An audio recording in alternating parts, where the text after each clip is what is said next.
Welcome to Wounded Acres. I'm Alex.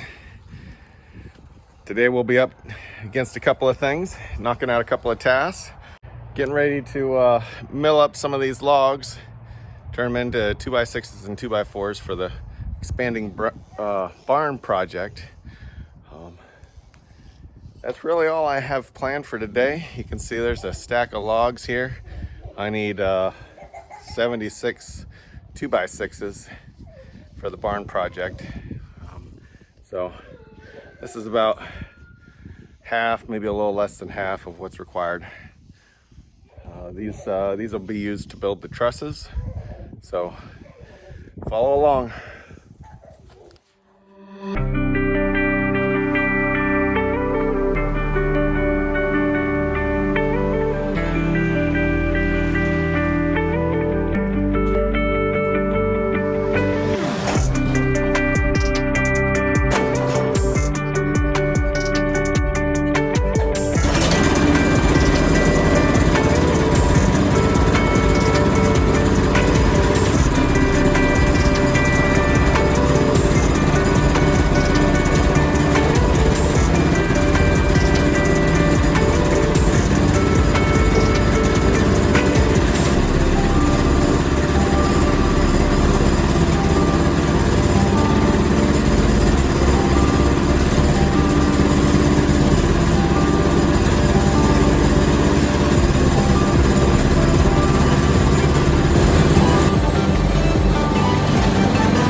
Today I got done milling about 10 logs, and I got almost half of the 2x4x6s that I needed.